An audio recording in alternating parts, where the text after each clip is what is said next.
At the campus of McGill University for the second straight year, the playoffs start here. Third straight year, it's the Alouettes and the Ticats for the right to move on to the Eastern Final in Toronto next week at BMO Field. Now, the story at quarterback, very different for these teams, Dwayne. Uncertainty for Hamilton, pretty clear-cut. Cody Fajardo for the Alouettes. Yeah, absolutely. Cody Fajardo has had a nice bounce-back year after being much maligned as he wound down his time in Saskatchewan. Cody Fajardo turned in a year with the Montreal Alouettes this season, winning record, leading the Canadian Football League in completion percentage. Now, we expect to see multiple quarterbacks for the Hamilton Tiger Cats, but to the surprise of many, it's going to be Matthew Schultz who gets the start. He was the only Ticat QB with a winning record this season at 2-1. The veteran, Bo Levi Mitchell, with a couple of Grey Cups under his belt, ready to come off the bench. Orlando Steinauer 1-1 in division semis. That one loss coming here a year ago, won the year before in Hamilton.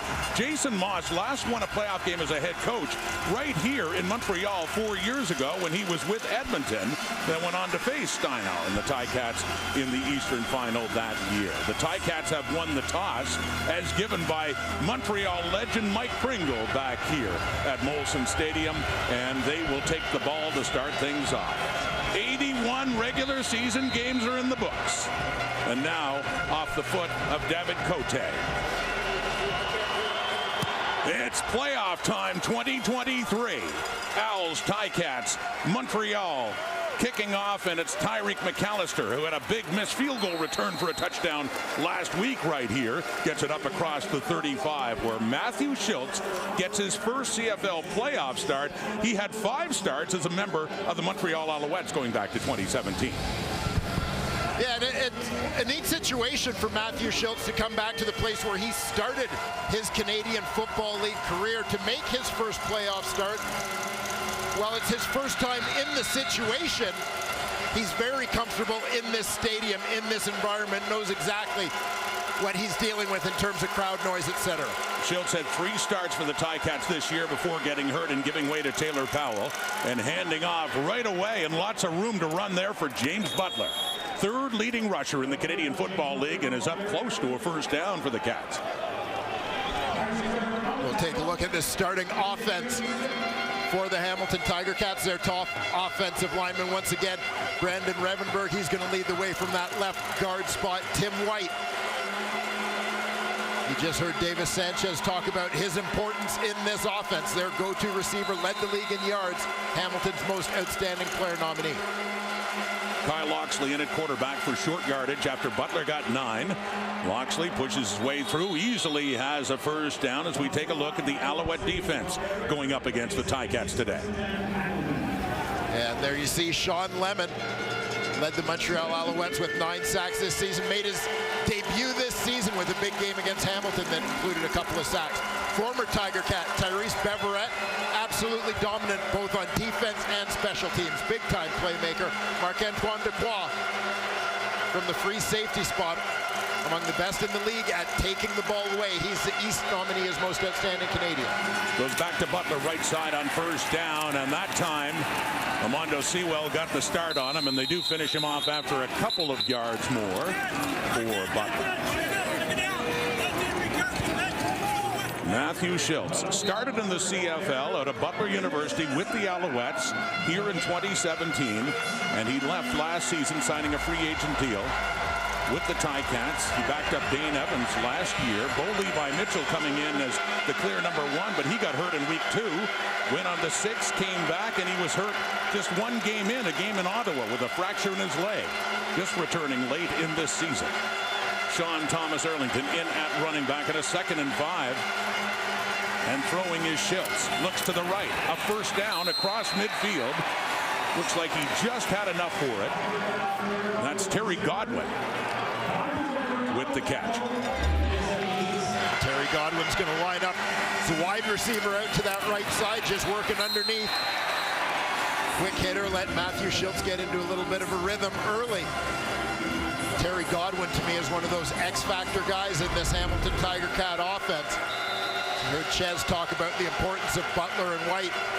Terry Godwin, he along with Keandre Smith, I think, are the other 2 guys that you look at to be difference makers in this game. Second most targeted receiver in the Cats behind White this season. Swinging it out. Tyreek McAllister. He is the leader in the CFL in combined yardage. Great returner, but he does get some offensive touches. Had over 400 yards on offense this season. McAllister took over from Lawrence Woods as the Cats' primary return man. Has certainly shown some flashes on offense this season.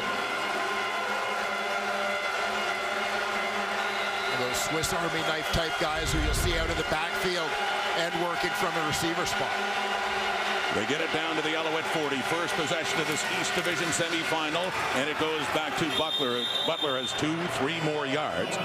Orlando Steinauer explaining the decision to start Schultz, largely predicated on the kind of plays they wanted to run, and that we should expect to see Bo Levi Mitchell. But so far, Schultz has a good drive going now to open things up in a second and long coming up. James Butler playing a significant role in the early going. To no one's surprise, Montreal is a great high percentage ball control offense. I think Hamilton looks to do a little bit of the same. Rotating running backs again with Thomas Erlington back in, 2nd and 7. Off to the left. It is complete. Around the 30, the ball comes out. And Deontay Ruffin for the Alouettes has it. It looked like the Ticats had enough for the first down. But it popped out. A fumble by Hamilton, and Ruffin is alertly there. The catch by Keandre Smith trying for more, and it just came out. Alouette football, 0-0. East semifinal on TSN. With the first big play of this game, forcing a fumble. Montreal ball.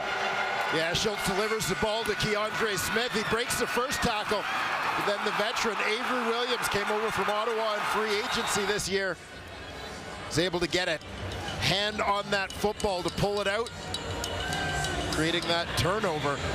Great for Montreal to get Avery Williams back in their lineup. Had 3 separate stints on the injured list this year, missing 9 games in total. Hi Avery, hi Mom, hi Dad. How y'all doing? Hi Precious. You was scared, wasn't you? I ain't gonna hurt you. You see the pearly whites. Started in the middle, got hurt. They got Darnell Sankey, and now, Williams back in that lineup. First possession, Alouettes handing off. It is Williams standback, 800 yards rushing exactly for the Alouettes this season. Former 2-time 1,000-yard rusher for Montreal. And there you see the numbers for Cody Fajardo. 9 and 7. In terms of those wins and losses, Caleb Evans came on when he was hurt to pick up a couple of wins for these Alouettes, but late push, strong finish for the Owls contributed to him boosting some of those numbers, particularly that completion percentage. Only QB over 70%. Played in 3 playoff games, all with Saskatchewan before this. He completes that one. Turning around is Tyler Sneed.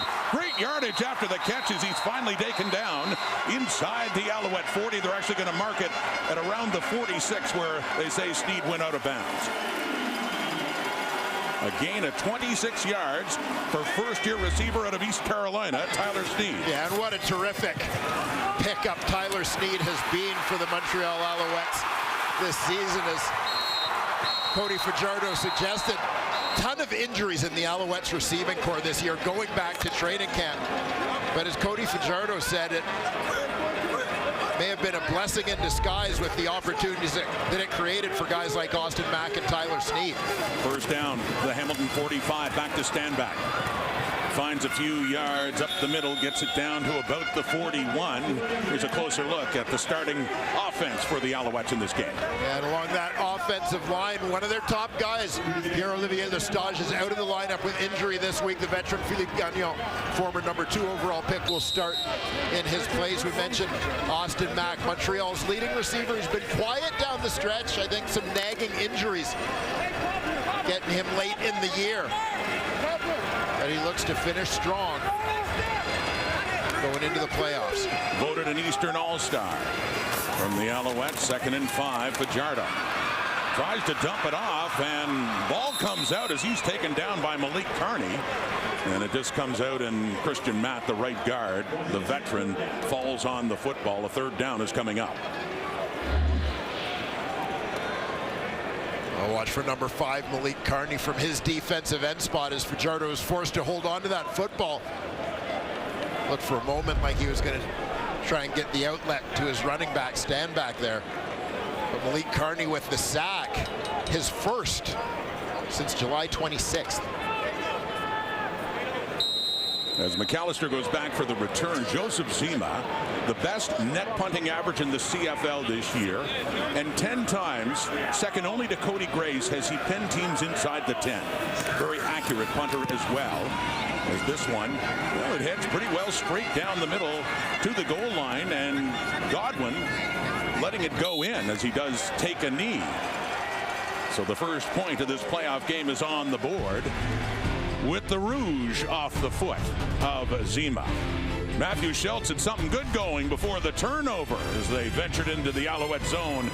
Not starting, and he said putting the team first is something I've had to learn about my whole career. Maybe early on in my career I wouldn't have understood what that means, getting in front of it, getting behind it, but understanding just how many people have gone into this Ticats season and understanding that has helped give him perspective. He says, though, he will be locked in. The one thing to really put your mind on, whether or not Schultz and Bo Levi Mitchell in, Schultz doesn't wear a glove. His balls typically will be scuffed. Bo Levi Mitchell does wear a glove, so when he goes in, those balls might change because he likes a smoother ball wearing the glove. It's just a number of the details we'll be watching as, in the event, both quarterbacks go in, Rock. Well, Matthew, he does have the experience once before, of course, a year ago when he gave way to Jake Mayer. Came off the bench in that playoff game in a losing cause for Calgary against the BC Lions.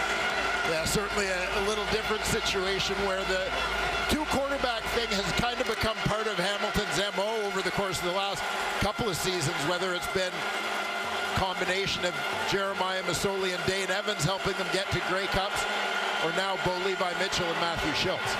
It's 2nd and 8 after that gain by Butler, and this is Tyreek McAllister. Great yards after the catch and a first down and more inside the Alouette 50. So we've seen a couple of offensive touches for McAllister. Used to seeing him be so dangerous as a kick returner.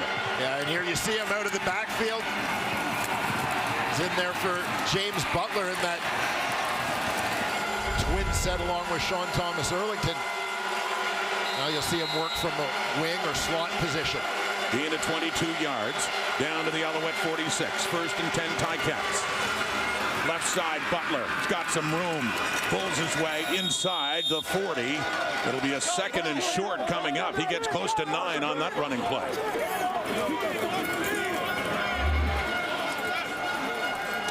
Watch for the straight arm here from the running back, James Butler. Gets Avery Williams off him after the middle linebacker had penetrated.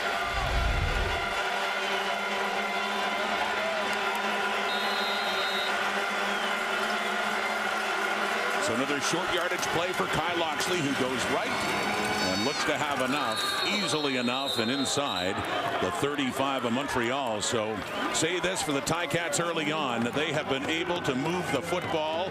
This their 2nd possession and still going. Just the 1 turnover, the only blemish so far. Yeah, great overhead look here. Terrific drive on the right side of that offensive line by Coulter Woodmansey and Tyrone Riley. Easy first down pickup there for Kyle Loxley. Bit of a jack of all trades in this Hamilton Tiger Cat offense. This down inside the 34 and a 1st and 10.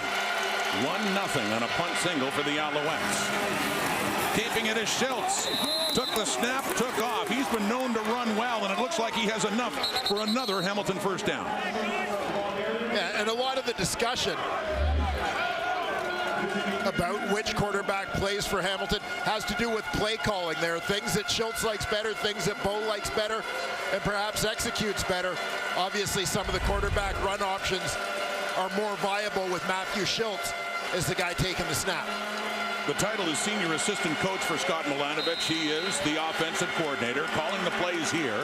And so far, an effective run for the Ticats. Short yardage, Loxley again on that 2nd down and 1, and looks to be enough to move the sticks again and keep this drive going in scoring range in the Alouette zone. Schultz off to a 5-for-5 start.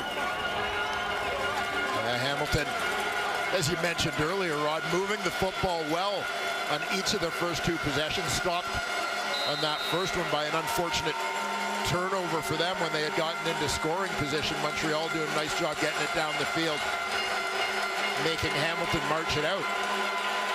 Right in the middle of the field, down to the Alouette 20. Sean Thomas Erlington. A trip home for him from the University of Montreal Cataban. The veteran running back picks up a couple more. Big Elmondo Sewell, the veteran. This Montreal Alouettes front. And quickly to make the tackle on that one. Thomas Erlington gets 2. 2nd and 8 coming up. Good loud crowd cheering on the home side here at Molson Stadium at McGill. The 2nd and 8 from the 18. Schultz to the left. Thomas Erlington has it, but he cannot go anywhere on that. The strong side linebacker Reggie Stubblefield had it red. Takes him down, and the field goal unit will come on for the Ticats. Yeah, Reggie Stubblefield, guy who really emerged for the Alouettes this season. He's their nominee as most outstanding rookie. Moved a little bit closer to the action as the season went on, starting off at halfback, eventually moved up to that nickel linebacker position, where he's had a tremendous impact. Mark Leggio, 41 of 47 on the season, 87.2% efficiency. It'll be put down by Kari Vedvik.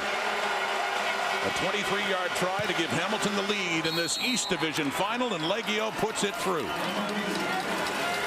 First drive down, they turned it over. Second drive down, they get some points on the board. So on to Cody Fajardo now. First year with the Alouettes in the playoffs. The East Division semifinal. Unsigned Trevor Harris, so Cody Fajardo reunited with his old offensive coordinator, Jason Moss, and ends up being the most accurate passer in terms of completion percentage in the CFL this season. Yeah, and obviously some ups and downs over the course of the year. You saw the 14 touchdown passes versus 12 interceptions. But I think Cody Fajardo and the Alouettes offense just got better as the season went on. I think there was some evolution as some of the receivers settled into new roles as well. Second possession, Alouettes down 3-1 off to the left quickly for Austin Mack and his first catch of the season. Mack in his first year out of Ohio State. A look at the Ticats defense. Yeah, and along that defensive line, we'll keep an eye on Jagarrett Davis, a guy who has been to the Grey Cup every year since coming into the league in 2016. Simone Lawrence, once again, Hamilton's nominee as most outstanding defensive player from his weak side linebacker spot. A breakout year for Stavros Katsantonis, the UBC product, at free safety. Big hitter with a nose for the football. After a gain of 6 on that 2nd and 4, and not there for William Stanback. Ticats tough up front on him. Veteran linebacker Simone Lawrence in on that, as the punting unit will have to come on again for Montreal. Well, Hamilton has historically been a tough team for William Stanback to run against. Ticats want to make sure that that holds true today, recognizing how important number 31 is to the Alouettes' offensive game plan. The elder statesman of the Ticats in his 12th season out of the University of Minnesota, and a fixture in Hamilton to be sure. Azima, the punt for the second time. The first went into the end zone for a single. This one takes a hop to Tyreek McAllister. And he's covered well up around the 25. Simone Lawrence, leading tackler in the history of the Ticats, and he adds a playoff tackle right there to stop the Owls. William Stanback. Alouette football given up to Hamilton now, and the Ticats lead 3-1. Wayne Ford, Matthew Shinetti, and beautiful Montreal. What a gorgeous fall day for a football game, and a big one too. It's playoff time, and it's the Ticats with the ball, and a 3-1 first quarter lead on the Montreal Alouettes. Late first quarter, Matthew Schultz going to work, and the coverage was dangerous there as the corner, Kabian Ento, is jumping in front of Tim White and just got his fingertips on it. If he could have got that ball, he might have been gone. Yeah, every now and then you get a reminder about the 65-yard width of this Canadian field. The amount of time that Ento has to react and get there to make a play on the football. And a pass out to that sideline. First incompletion for Matthew Schultz. He is 6 for 7 now. A 2nd and 10 coming up at the Hamilton 25. Final minute, first quarter. With time, it's knocked down at the line of scrimmage, deflected. Lowell Ugawak, the rookie, getting his hand up, knocking that away, forcing Hamilton to punt. Get off the field, baby, come on. Matt Dunnigan talked about the emergence. This young man coming from the right side of your screen, he loops inside. Great awareness to get that hand up in the passing lane. And the Alouettes' first-round picks this season made his way into the starting lineup late in the year. Spent time in his college career at both Connecticut and TCU, Texas Christian, where he finished up going to the college football playoff last year. Kari Vedvik with his first punt of the day, and watch for James Letcher. Last week against the Ticats, he had a punt return for a touchdown. He has been brilliant, filling in for Chandler Worthy. Another great return here for Letcher to get it on the Ticats side of the field inside the 45. What an impression that young man has made, standing at 5'8" in just 4 games with the Alouettes. Yeah, it's definitely shown some flash, allowed their return game to stay at a high level. Think about what Chandler Worthy had done for the Alouettes going back to the start of last season into this year. Letcher picking up right where Worthy left off. Big time playmaker. Worthy suffered an ankle injury nearly a month ago. And you're right, they haven't missed a beat with Letcher. A 24-yard return. And what should be the last play of the first quarter. In the Alouette zone, or Ticat zone, it's complete. 2 down to the 35 for Austin Mack. And looks like a pickup of, 10 yards and a first down. Alouettes in business to start the second quarter. Ticats moved the football well, but they suffered a turnover. Gave up a punt single, drove down and got a field goal. That's where we stand, a 3-1 game. Now look at the numbers so far. Of note more offensively for Montreal, or excuse me, Hamilton, Dwayne, the ability to at least move the football, and they've certainly controlled the time of possession. Yeah, and I think that's got to be something that's on Hamilton's mind, something that is an area of focus for them coming into this football game. When you look at Montreal, they're a team that can make some big plays, but really what they are is a very efficient team. We've talked about Cody Fajardo's completion percentage. You know, you've got guys like Tyson Philpott who are going to be guys who are going to take short passes, take them a long way. Tyler Snead, Austin Mack as well. A team that relies on high percentage passes and the ability of their receivers after the catch, allowing them to control the ball, control the clock a little bit. Important for Hamilton to give them a little bit of a taste of their own medicine, keep their defense on the field for a while. Started the second quarter from the 35 and a first down. The toss left, going to William Stanback, who gets about 2 or 3 yards. It's Ted Laurent in on the tackle there for Hamilton. Yeah, Hamilton relying a lot on the veterans in the middle of that defensive line. Veterans Ted Laurent, Casey Sales, of course, who joined the group from Winnipeg this season, Dylan Wynn. He and Laurent both battled injuries a lot through the regular season. Sales really emerging as a force as the season went on. Cody Fajardo in 2nd and 8. Throws it to the left and completes it. Tyson Philpott had it, and it took a hit from Will Sunderland, and the ball popped out. So an incomplete pass, saying he didn't have possession long enough. Good play by Sunderland to knock it loose from Philpott. Yeah, well-timed hit here by Sunderland.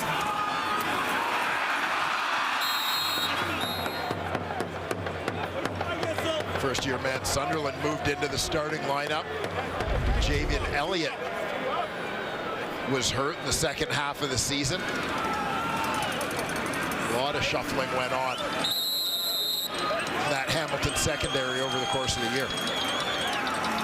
David Cote, 3rd year out of Laval, good on 75% of his field goal tries. This one to be put down by Zima at the 40. Heading left. just tucking it in, that left upright for 3 on the board for the Alouettes. Answering the Ticat field goal with one of their own. So Matthew Schultz coming on now. Remember, he did start his career with the Alouettes. So look at that, as he had 5 starts with Montreal over 4 seasons, Dwayne. And always looking for an extended opportunity. That's kind of been the story of Matthew Schultz's career. Back up throughout his time as a Montreal Alouette. Moved on to Hamilton in free agency going into the 2022 season. Primarily backed up Dane Evans, but again, a lot of 2 quarterback looks. He found some playing time, and now, a year later, getting his first playoff start. 1st and 10 from their 40 after that Alouette field goal. And going left is Tyreek McAllister. Much more involved in this offense, a pickup of 7 yards. Matthew Schultz, well, he's dealt with it over the years, Montreal and Hamilton. You play 1 snap, he says, you play 1 snap. You have to play a series, you play a series. You play 60 snaps in overtime, you play 60 snaps in overtime. That's how you have to look at it. That's how he looks at it here on a 2nd and 3 with his chance. And that one is thrown away towards the Alouette bench. It's Terry Godwin, the closest receiver for the Ticats. So a 3rd down is coming up. And the punting unit coming on for Orlando Steinauer's Ticats. And the gist of that basically being for Matthew Schultz, I mean, if your job is to do whatever you're asked to do, whenever you're asked to do it, and if you don't, then expect the team to move on. That's the nature of the business. So he tries to make sure he's ready whenever and whatever is asked of him. Vedvik, the punt. Letcher is back. His last return, first of this game, went for 24. Takes a hit, stays up, runs into his own teammate and keeps going, and finally does get taken down across the 25. Beautiful day at McGill. But this has been like a whole new year in the life and career of Cody Fajardo. Let's go back to Matthew. Especially when you think about what happened a year ago and Cody Fajardo and how it ended in Saskatchewan for him alongside Jason Moss. And at that point, Cody Fajardo told us this week that he felt like he was close to retirement. And then when Jason Moss said, would you come to Montreal? And then when Danny Machocha, the general manager, watched all of Cody Fajardo's plays, his snaps in his career, and said, we're invested in you for 2 years. Well, Cody Fajardo said he felt like a rookie here. He wanted to get to know guys like Austin Mack and his struggles at Ohio State, and Will Snead and what it was like to justify his talent as a shorter quarterback. And he says now this team feels like a band of misfit toys. Not a lot of people have bought in so far this season. We don't want the attention. Why change now, Rod? And Matthew, you could really tell talking to him just what a new lease on his career it's meant after the way things ended with the Riders. And for his offensive coordinator there, Jason Moss, the faith he's had in him, the fresh start seems to look good on both of them here in Montreal. Well, yeah, and I think that the support, the faith that Jason Moss has had in Cody Fajardo going back to the end of their combined tenure in Saskatchewan last year has really meant a lot to Cody. Played a massive role in terms of his decision to come to Montreal. After that 4-yard gain, a 2nd and 6, Tyson Philpott hangs on to that outside the 40. So that is his first catch of this East Division semifinal. Last year's top rookie in the East, and a first down after a gain of 12. Yeah, Philpott, one of the many receivers who missed portions of this season due to injury. He got off to a late start, turning in another fine year. His sophomore season in the Alouette offense. In his 2nd year at the University of Calgary. Drafted in the 1st round from the 43. The handoff to Stanback, who grinds it up around the 48. Gain of 5 yards, 2nd and 5 coming up. Mentioned his completion percentage at 71.6 to lead the CFL this year. Another pretty good quarterback had one in that range back in 2009. Yeah, and AC proving to be a pretty good mentor here for Cody Fajardo as the latter plays his first season with the Alouettes.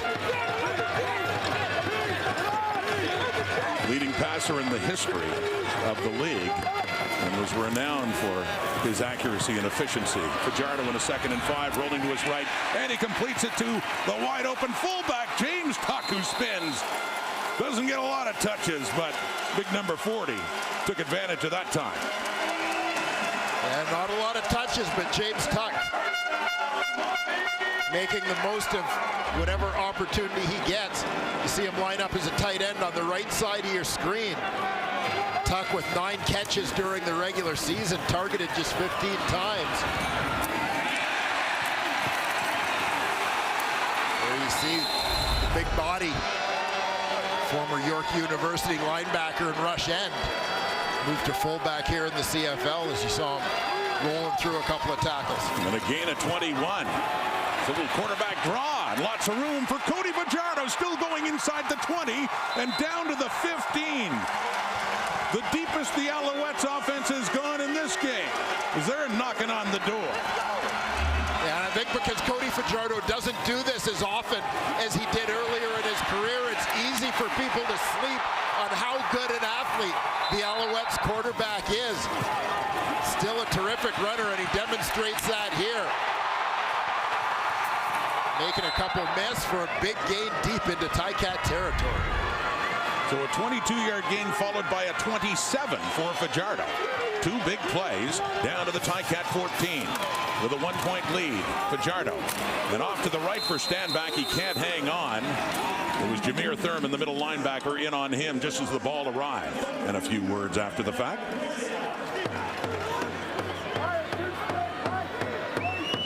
Yeah, that one with Fajardo facing some pressure, was just a little bit behind Stanback. He's trying to get his body turned, trying to adjust to catch that football, but in the meantime, Jameer Thurman was closing and was able to disrupt it. 2nd and 10 of the Ticat 14. Fajardo takes off again. He gets inside the 10, so not nearly close enough for a first down. Picks up 6 yards and a 3rd down coming up inside the Hamilton 10-yard line. And Cody Fajardo, you can see the space in front of him. Looked like he was just a split second away. Terrific job by the former Alouette. Jamal Davis, picked up late in the year by Hamilton to track down his former teammate. Heard a smattering of boos from the Alouette faithful here, thinking that maybe Jason Moss should be going for it on a long 3rd down inside the 10, but no. Cote does come in. They want those points. 3 more to see if they can make it a 7-3 ball game.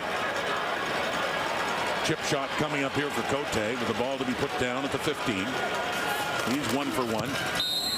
He's 2 for 2. And they do increase their lead in this low-scoring playoff game to get things started in the CFL. Tim White has had some explosive games, especially again. There he is, the leading receiver in the Canadian Football League. Tim White rushing or catching for over 1,200 yards. This was against Montreal back in week 3. Right at the start of the game, he had 1 for 61 yards. He ended up with 7 catches for 143. Now, the Ticats did go on to lose that game, but certainly one of several big performances by Tim White.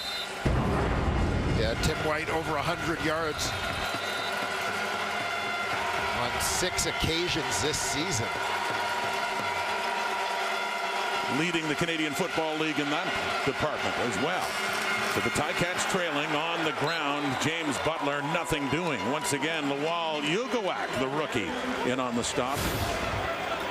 But head of the class indeed for Tim White. These are Ticats to lead the CFL in receiving. You go back to Brandon Banks. Remember the year he had 4 years ago. And then remember Matt Cody and, of course, Tony Champion back in '89. Yeah. I think people remember that one Tony Champion catch in the Grey Cup from '89, but that was the end of a fantastic season for him. Matt Cody, of course, went to Hamilton from Birmingham with his quarterback Matt Dunnigan in '96.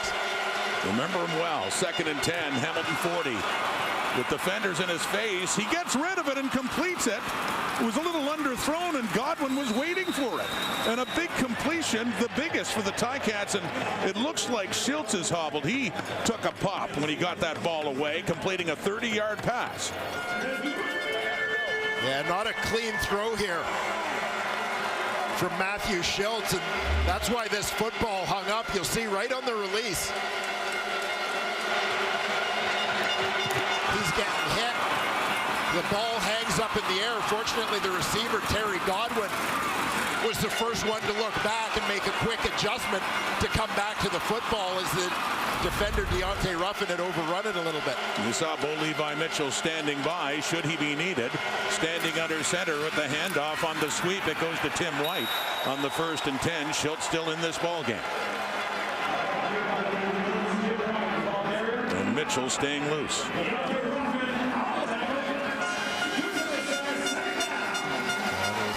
See, with the Ticats coming back with a run play there after Schultz took a shot. Whether that was the plan all along or just an opportunity to let him gather himself before dropping back to pass again after taking that big shot.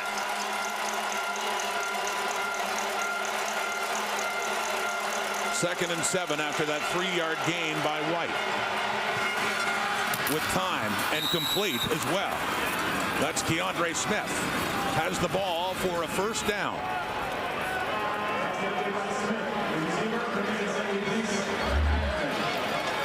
Keandre Smith with a breakout year, career high 56 catches. 701 yards for the former Guelph Griffin this season. Still looking for his first touchdown of 2023, however.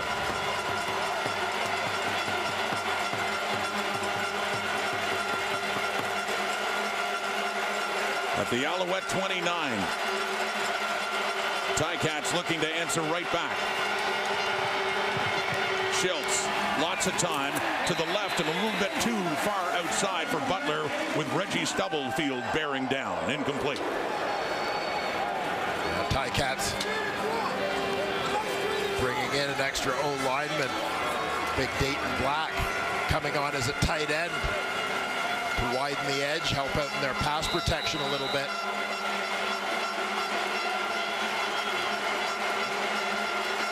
Third straight East Division semifinal meeting between these two teams. A year ago here, the Alouettes won it. 2 years ago at Tim Hortons Field, the Ticats won it. From the 29 and a 2nd and 10. Schultz. Coverage good by Sutton. Coming in on Keandre Smith to knock that away. And a field goal situation coming up. Ticat receivers on the right side started off in a bit of a cluster, some crossing motion.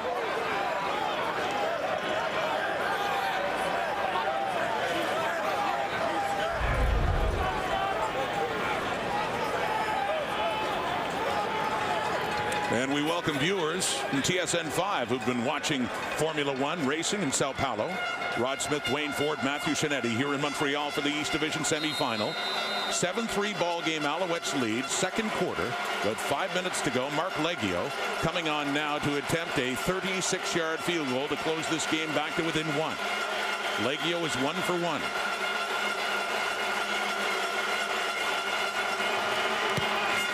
The spot, the kick on the way, and it is good. A couple of field goals for Leggio. 6 on the board for the Ticats. Both offenses have been able to move. Just not cash in with a touchdown yet. Of chill, but it is playoff time. These moments, yes, chill, and you can't help but think maybe a little tension mixed in there as well. It's a different animal, isn't it, when you're getting ready for a playoff game? Nothing like it. This chill is the calm before the storm. Even for the coach, Orlando Steinauer, Simone Lawrence. Just those moments before the biggest game of all so far. Of course, like moment of chill and a conversation. Bo Levi Mitchell and Matthew Schultz. Alouette football back to a 1-point game. Pressure coming on Cody Fajardo, who tried to dump it off to Austin Mack, but it goes over his head. And a second down coming up. Simone Lawrence was coming in. Yeah, coming from his backside, but Cody Fajardo, veteran, had some awareness. You see Simone coming from second level here. Just off the hip of Jagarrett Davis on the blitz.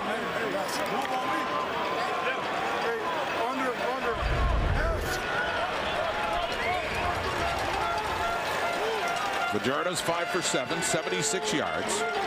But not at a touchdown in this game. It is 2nd and 10 from the Montreal 40 as he steps up and just shuffles it off there. to get some yardage up to the 50. And that's Jake Hardy, veteran receiver out of the University of Calgary. Doesn't get a lot of touches, but he got 9 yards on that improvised pass play.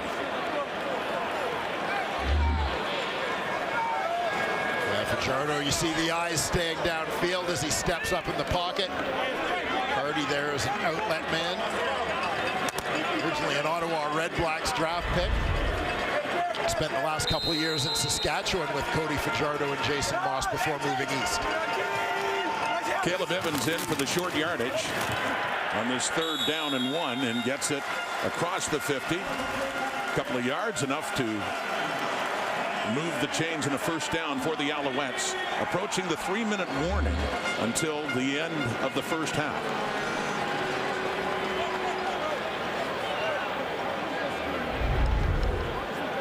No real big plays in this game either way. So far, both teams kind of grinding it out. High percentage passes, looking to their run game a little bit. Defense is bending, not breaking. The Alouette 51, 1st down. William Stanback still waiting for that breakout run that he's been known to have, but no. Ticats have him wrapped up nicely and pushed back. Middle linebacker Jameer Thurman.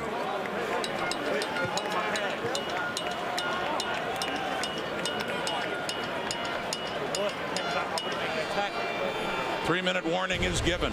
Under 3 to go on the clock here at McGill. 1-point game. East Division semifinal. Playoff day. And so far, and maybe, just maybe, we'll have enough time for these two guys at the back. You guys doing okay back there? We're here.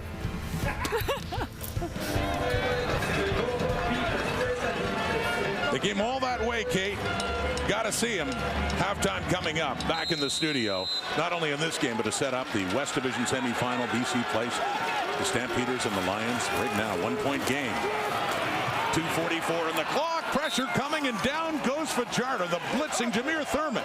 His first year with the Ticats comes in this playoff game and picks up a big sack and a loss of 11 yards. Yeah, Jameer Thurman.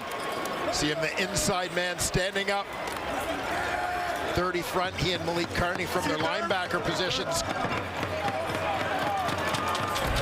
Break down that offensive line with him looping around. Jameer Thurman, not surprisingly, has been a very noticeable performer for this Tiger Cat defense in the opening 30 minutes of this ballgame. Joseph Zima to punt. Tyreek McAllister is back for the return.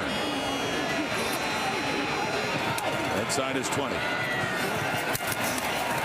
Good coverage. Alouettes. Special teams tackles leader Tyrese Beverett in on the tackle. There's the defensive coordinator Noel Thorpe, his defensive unit about to go back on, and we talked about the moment of chill before. Well, this is Noel Thorpe's moment of chill. Just find a spot by yourself.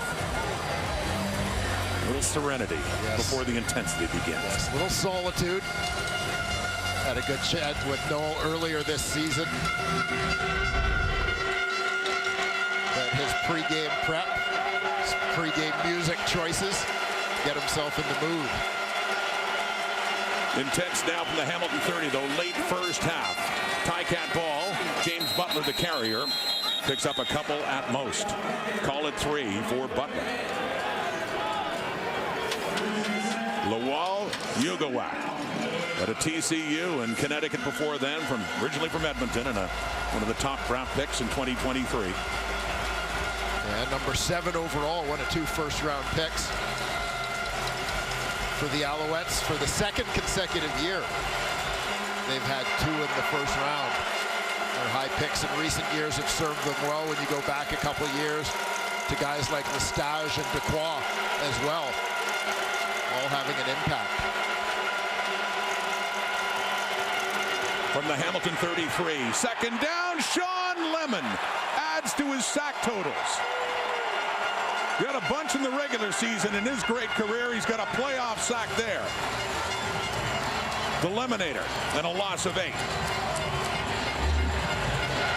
Sean Lemon coming from the left side of your screen. It's a little inside-out head fake on Tyrone Riley. You heard him tell Matthew Shinetti before the game he didn't care who was playing quarterback. He's going to sack them both. No longer a moment of chill, a moment of celebration for that man. Alouette defensive coordinator Noel Thorpe on the sack by Sean Lemon to force the Ticats late in this first half to kick it away from their 10, Corey Vedvik.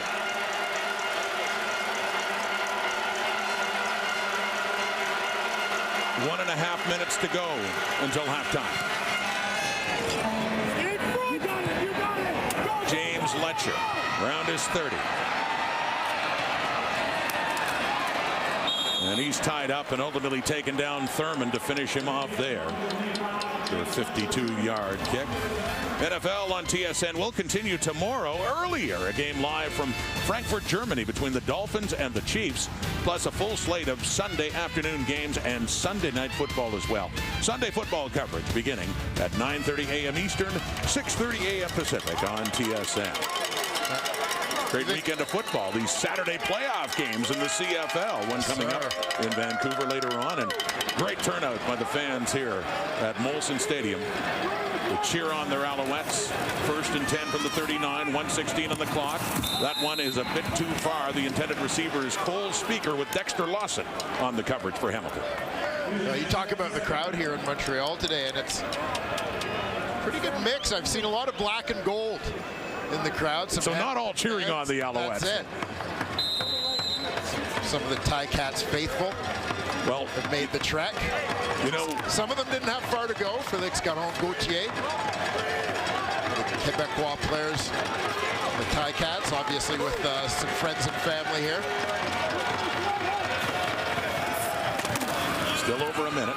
2nd and 10. It's complete. No, it's Austin Mack could not hang on. Kenneth George was right there as he took a pop. A little sandwich. Stavros Katsantonis, the great year at safety with Hamilton. So 3rd down coming up. Austin Mack looks a little wobbly as he makes his way to the Alouette sideline. That'll be a storyline certainly for us to keep an eye on. Such a key member of this Alouette offense. Stavros Katsantonis. A little bit of a throwback from that safety position. Throwing the body around with reckless abandon. He's really grabbed the reins at safety with the injury to Tunde Adeleke. His 3rd year at a UBC. Joseph Zima to punt. 1:07 on the clock as he got that one away to McAllister. Off to the right. Cuts up. He takes a pop. Hit hard. Taken down. Brock Gowanluck, the special teams tackle. 2nd year at the University of Manitoba. Yeah, the Bisons sneaking into the Canada West playoffs in exciting fashion. Brock Gowanluck, standing former Bison's defensive end. Another great draft pick for these Alouettes, developing over the last couple of years. Sean Thomas Erlington in at running back. Matthew Schultz looks to throw, and it's deflected and intercepted. Darnell Sankey into his hands. Another turnover committed by the Ticats, and this has set up the Alouettes late in the first half at the Hamilton 30.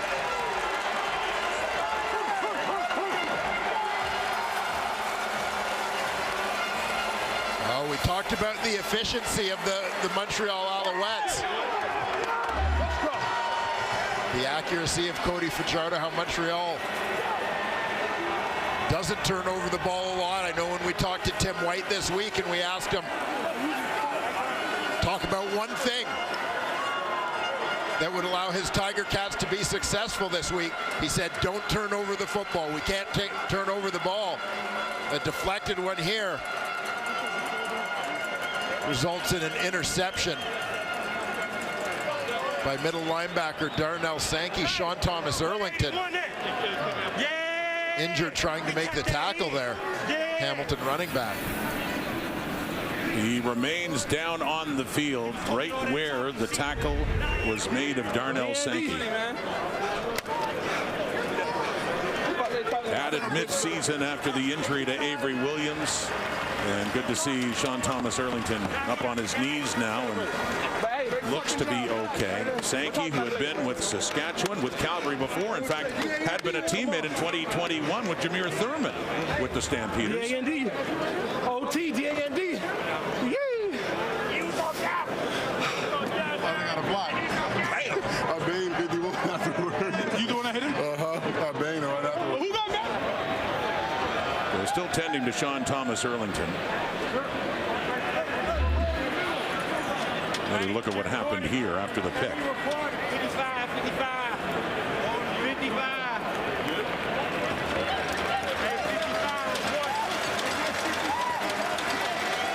And you see Thomas Erlington with a couple of big bodies, David Beard and Avery Williams, coming from the other side of Darnell Sankey as he went to make the tackle. He really kind of ran into a brick wall. You could see his head and neck jolted back on contact there, but glad to see Thomas Erlington make it to the sidelines under his own power. No Austin Mack on the field, it appears. Oh, he is wide right. Sorry, in there, wide right, far away. Fajardo looking his way. Austin Mack, touchdown. Definitely on the field. Definitely is, and we wondered that hit he took before, would he be able to come back? Just came back on the field, and he has himself a playoff touchdown grab. First touchdown of the game for the Alouettes, first one of the game period, as the Alouettes increase their lead just before halftime. Well, the Alouettes on the sudden change after that turnover. Looking for their go-to guy. Austin Mack bouncing back after taking the big hit from Katsantonis on the last series. Gets in behind coverage for the game's first touchdown. Timely too with 44 on the clock. Cote the point after. And it's good, and it's now a 14-6 lead, an 8-point lead, biggest lead of the ball game so far. Mack made quite a statement in this league right from game one. First game against Ottawa, Fajardo hit him with a big pass. And he had over 100 yards receiving in his CFL debut, over 1,000 on the season. And there you see Mack, top of your screen, the widest receiver out to the right, manages to beat the jam, slips in behind.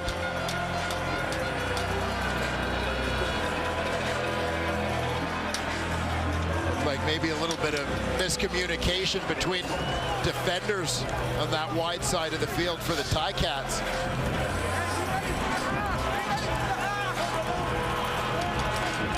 Mack slipping in behind coverage.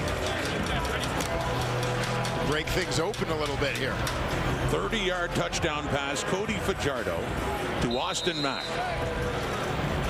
First playoff touchdown pass is an Alouette for Cody Fajardo.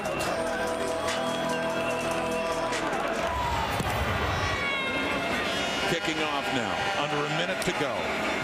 Tyreek McAllister, leading kick returner in the Canadian Football League as far as the kickoff returns go. He gets it up across the 43, a return of 27 yards. Take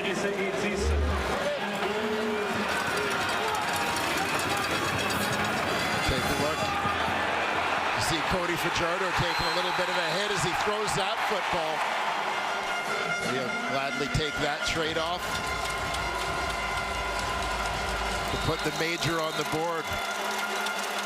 Mack perhaps with a few words for the Hamilton bench on his way by. Still time to get close enough to try a field goal.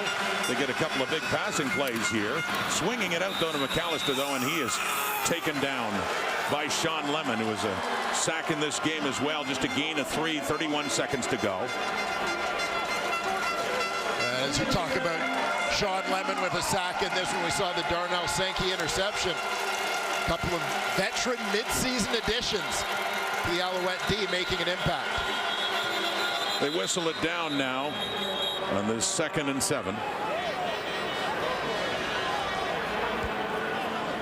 Timeout, Montreal. With the Alouettes calling the timeout just before the snap of the ball. So they're up at around just across the 45. Mark Leggio was hitting at 55 yards in warm-up. Halftime coming up. Kate Burness, Davis Sanchez, Matt Dunnigan, Milt Stegall. A couple of others waiting in the wings. A couple of coaches. I'm just saying, like, you know, Jim and Lapo have been exiled to the little desk. They don't even get to appear in the promo. Yeah, we used to call that the kids' table. Jim and Lapo love to hear that. We'll hear from them too.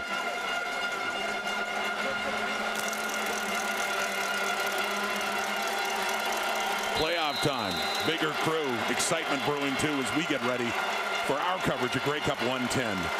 Just a couple of weeks away. Hard to believe the speed of this season. In this game, we're almost at halftime. Taking off is Schultz. Takes a hit, gets it across midfield. 19 on the clock.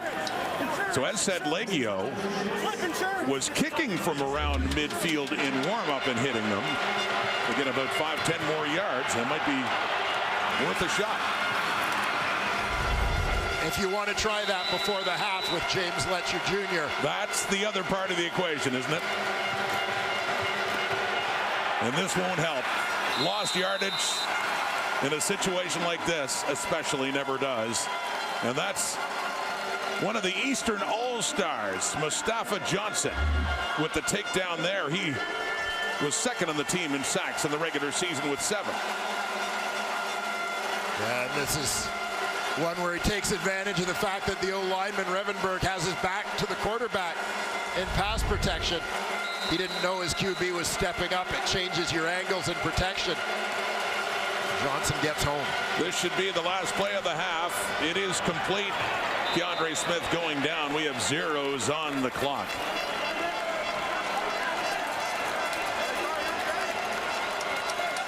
And a player is down for the Ticats as well. Right tackle Tyrone Riley.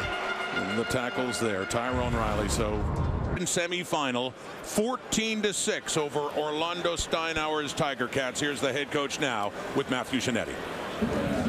Coach, will there be a change at quarterback for the second half? We'll see. What will go into your decision-making process if there is a change? It's a one-score game. We're excited where we're at. We gotta take care of the football right now. We gotta play better in all 3 phases. I'm pleased with how physical we're being. We just gotta have better execution. In terms of that physicality, you had a lot of success running the ball with James Butler. Do you suspect that you'll want to go back to the ground game to unsettle their defensive line? Yeah, we need to lean on them a little bit, definitely. A lot of football to be played. You know, we're gonna start out here on defense. It's gonna be important that we put a decent showing there. And then offense, we gotta put the ball in the end zone. It's a simple game. We can't make it complicated. Thank you, Coach. Thank you. He said it. We talked about it in studio at the half, Dwayne. Protect the football. The points off the turnovers, the 8-point difference in this game so far. Yeah, absolutely. And, you know, we kind of looked at each other wondering when that first turnover happened, the fumble, when the Ticats were in scoring territory on their opening drive. But then obviously even more so with the interception that gave Montreal a very short field and led to the game's only touchdown. James Letcher, one of the returners back for the Alouettes, along with Tyson Philpott. Montreal to get the ball to start this second half with an 8-point lead off the foot of Leggio, and Philpott, he gets it at the 30, finds some room, still going across the 50. So good field position to begin for the Montreal Alouettes after a 30-yard return by Tyson Philpott. The half ended strong off the turnover, the pick by Sankey, and then the touchdown to Mack. Yeah, great way to start things off in the second half here for the Montreal Alouettes. Philpott, as he's so often asked to do on offense, picking up some yards after that initial contact to give the Alouettes great field position. Williams stand back in at running back starting this second half. Cody Fajardo across their 50 and handing off to 31, who gets it across midfield, and the pack just keeps moving like a rugby scrum all the way close to, it looks like a first down. 12 yards, initially stopped after about 3, and they just kept moving. The whole mob, the Alouettes, imposing their will here. Stanback keeps his feet, keeps the legs driving, and it's kind of one at a time. The rest of the Alouettes come and join the party to keep things moving along. Even backpedaling, turned around. Great work by Stanback and a first down at the Hamilton 46. Little pump fake. Fajardo tries to buy himself some time. He does. He completes it to Philpott. Down around the Hamilton 42.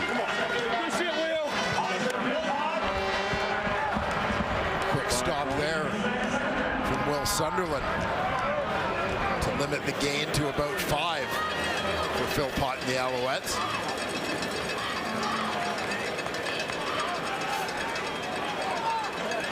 Had the bigger bodies in the lineup for that last play. They'll go back to their base 5 receiver set here. Despite these teams' ability to move down the field and get into scoring range, they were saying settling for field goals. This is the first touchdown scored. Austin Mack late in the first half. And an 8-point lead. Fajardo, 2nd and 5. He completes that one to Stanback. First down and more down inside the 35. Taken down by Stavros Katsantonis.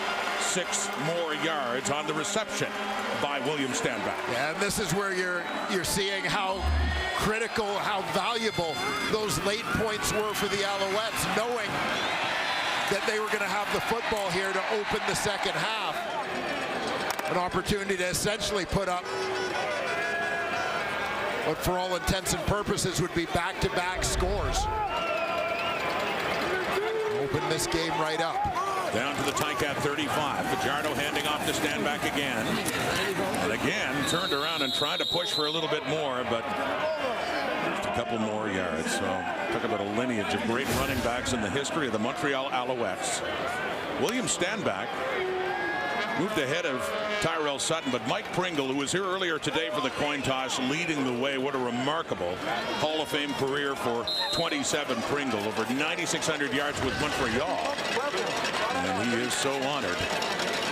Yeah, Pringle here for the coin toss. Tyrell Sutton on that Montreal coaching staff, and of course William Stanback continuing to add to his totals and try to climb that list. 3 more yards, 2nd and 7. Ticat 32. Oh, and a good defensive play by Jagarrett Davis. Defensive end back in coverage on Stanback there as he just knocks it away.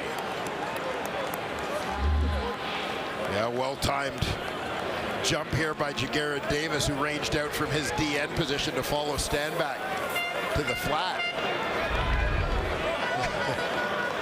Came into the CFL in 2016 with Calgary. Every year of his career, he has gone to the Grey Cup at least, winning it with Toronto last year. Jagarrett Davis in tough right now with his Ticats trailing here in the second half in Montreal. A 40-yard field goal attempt for Cote. 3 more on the board. 2-score game. As we wonder who will come on the field at quarterback, it is still Matthew Schultz for the Ticats, but more pressure on that Ticats offense. Now down by 11, 3rd quarter. He's Schultz and has shown an ability to move the ball down the field, Wayne, but they only have 6 points to show for it so far. Yeah, and again, turnovers obviously playing a factor, particularly when you go back to their opening possession this football game where they marched it down, got off to a great start after winning the coin toss and choosing to take the ball. But things seem to tighten up a little bit for the Tiger Cats as that first half went on. He starts the second half. Stands in, throws to the right, and finds a receiver trying to keep the feet in. It's Omar Bayless. They discuss. Bayless says he did. They're still talking it over. Was it a catch? Yes. First down Ticats on that reception by Bayless. A gain of 22 yards. And this one hung up there looking at the toes of the left foot, and it looks like he managed to just keep those inside the boundary of the field long enough to secure that grab. Nice job by Bayless. Great concentration. Inside the L zone at the Montreal 48. Omar Bayless. Now James Butler. Good run. Butler down to the 35. You heard Orlando Steinauer talking to Matthew Shinetti about that, needing to reestablish the running game that was working well early on in the first quarter.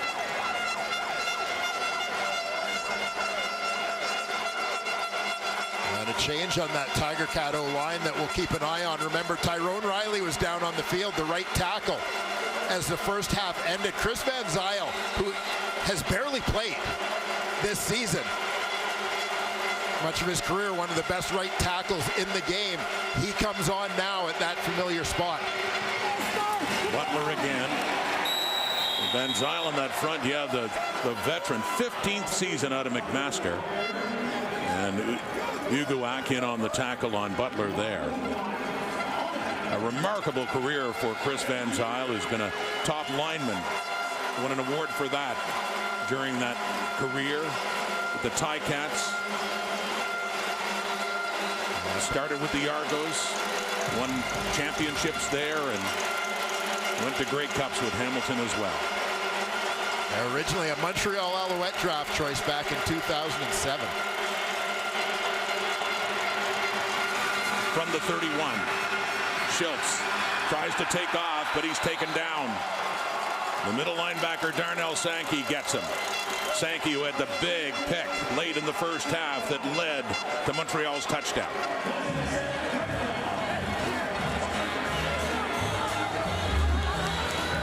Well, Sankey, you see him tucked just inside of Sean Lemon. Lemon drops out. Sankey comes on the rush. Able to fold back into the play as Schultz tries to take off there. Mark Leggio 2 for 2. This is longest try at 39. Bedvick puts it down, and Leggio puts it through. And some much needed points for the Ticats to make it an 8-point game again. Sankey, another big defensive play for the first year Alouette. His team still leading third quarter. Time now for Loads of Taste, presented by Tim Hortons. How about Austin Mack in that first half? Took this shot, Dwayne, from Stavros Katsantonis. We both thought he might be out for a while, but he certainly did come back. Yeah, he looked a little wobbly going to the sidelines, but came back for the next offensive series for the Alouettes. Catching a touchdown pass, and he looks good to go. The Alouettes' leading receiver, most outstanding player this season. Right, a great moment for the fans here at Molson Stadium. One of the top receivers in the Canadian Football League, an Eastern All-Star, and the only touchdown scored in this game so far.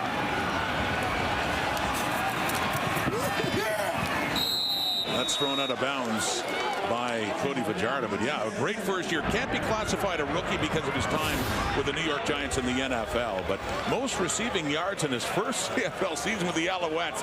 James Scott, you remember Billy White Shoes Johnson? Of course.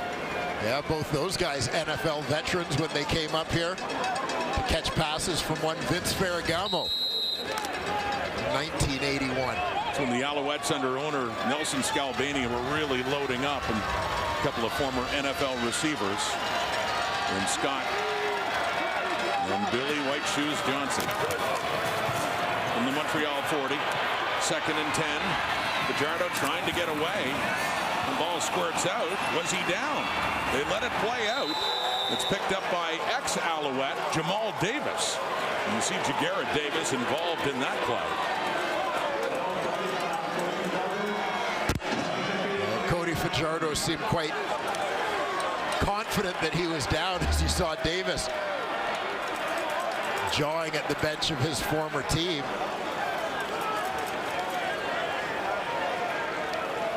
The previous play is under review by the command center. Yeah, he is down. It appears his hip or backside touches the turf before that ball is punched out. It was several weeks ago Jamal Davis left the Alouettes and looked like an acrimonious parting, and then, as you pointed out, saw him giving it to looked like a few ex-teammates there as he went by the Alouette sideline. So, but look at that replay. Doesn't look like the ex-Alouette gets the fumble recovery, but it's still a big play defensively to Garrett Davis and the Ticat defense. They're just giving it a review to make sure that Fajardo was down before the ball came out. So Command Center has had a look for the referee of today's game, Tim Croker.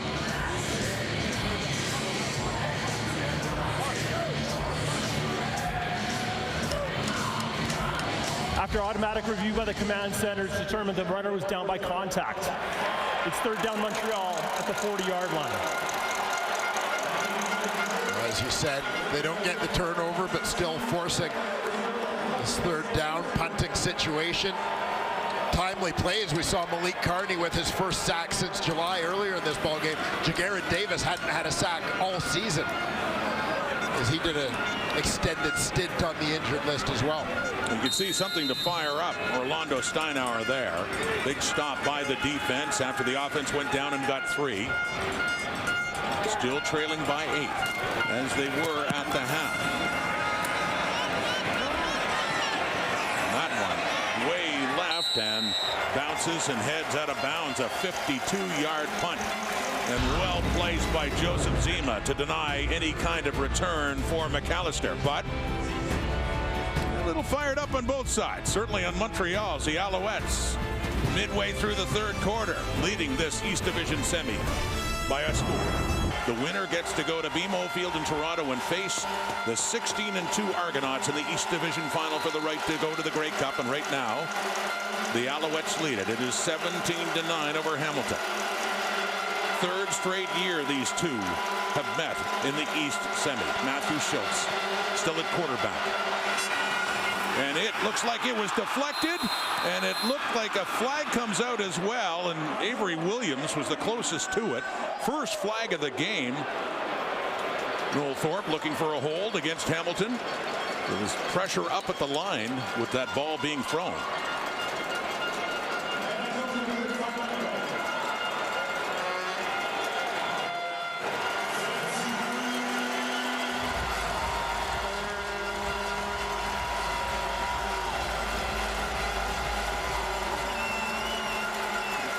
The left tackle, Jordan Murray.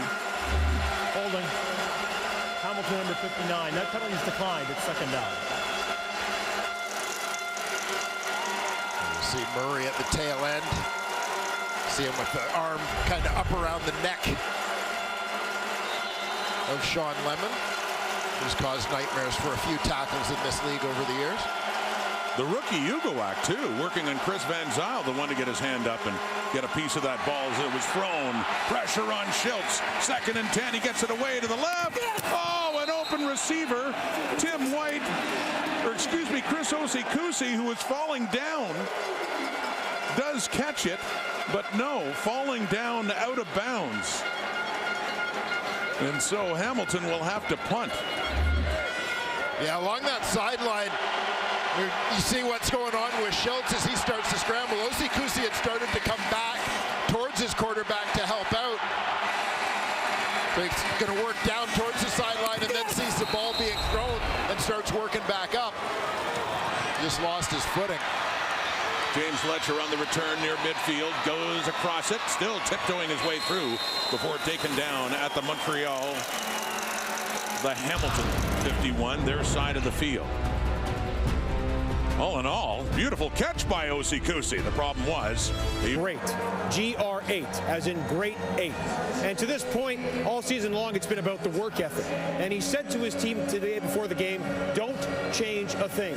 So often this season, we've talked about what Jason Moss has tried to do to make this team more connected to its city, to have pride in speaking the French language, being a French team, and recognizing its military heritage. And today, he said, come the playoffs, it's now time to be remembered. Well, Matthew on the toss to stand back. Chris Edwards in on the tackle as this Ticat defense really firming up. But Jason Moss, yeah, it's interesting to hear him talk about it without a history to the organization until coming in.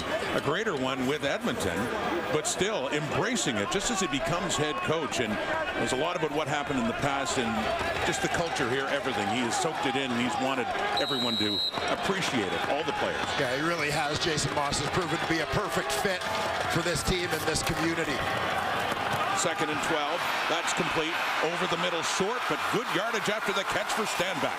First down inside the Tiger Cat 35. And don't look now, here come the Alouettes again. Yeah, just gaining momentum. William Stanback, as is the Alouettes' way, takes a short pass. Makes the first one miss. Little juke on Chris Edwards. Running through contact a little further down as he picks up another Alouette first down. Just inside the 35. Past the midway point of the third quarter. 17-9 Montreal. Fajardo. Jamal Davis couldn't get him. And Fajardo gets a lot of yardage afterwards. Cody Fajardo runs it all the way down to the Ticat 15.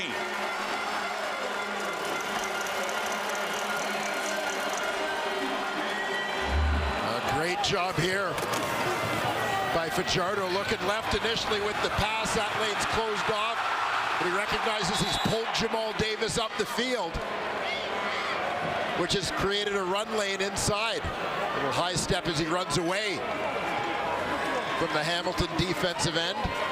Back-to-back first downs on the ground for Montreal.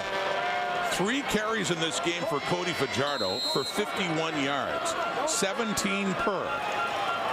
And they're really pressing now, just shy of the 15. 1st and 10, trying to add to that 8-point lead again. Looking off to the left, down to the 5, intercepted Richard Leonard. They blow the play dead. Leonard, who had 2 picks in one game back in week 9 off Fajardo, gets a big pick there to prevent any more points on the board at this point by Montreal. Well, that is a massive and much needed play for Mark Washington's defense and this Hamilton Tiger Cat team as a whole. Keeping this as a 1-score game. Again, it's that throw out to the wide side. Richard Leonard kind of out battles Austin Mack for position. Getting to that football. Comes up with a big grab, quickly ruled down by contact. Now, you saw a little bump as Leonard goes to make a play on the ball. I wonder if Montreal might look to challenge for pass interference on this one. And there it is. The challenge flag is thrown by Jason Moss. Let me give this another look.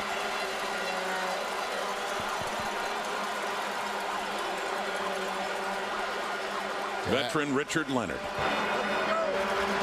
Montreal is challenging the previous play for pass interference. The play will be reviewed. And it just appeared at the tail end. The replay that Leonard might have come through Mack to make that play on the football. I think both players are moving on this one, so you're going to just keep an eye on Leonard on the corner.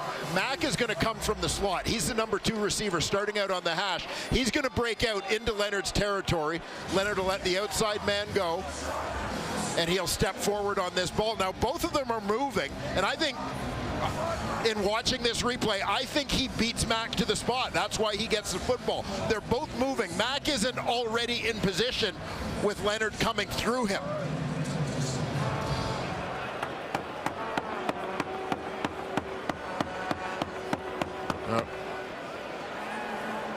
So you can see a glance, shoulder-to-shoulder glance there. But that's at a point where both players are moving towards the ball. Leonard gets to the ball first. Leonard with 3 interceptions on the season, has mentioned 2 of them in one game off Cody Fajardo, who has thrown 3 interceptions in the red zone in the regular season. And if this stands, you'd have another one thrown in the red zone here, looking for Austin Mack. Leonard jumps in front. There was contact, but will they rule? He had a right to the pick. Here's the call. After review by the command center, the ruling on the field stands. Montreal will be losing a challenge, is now out of timeouts. First down, Hamilton.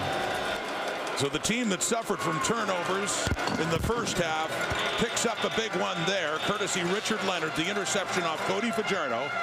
They're deep in their own zone, but it's still a 17-9 game. As Matthew Schultz is still in at quarterback for the Ticats. They drove down for a field goal last time around.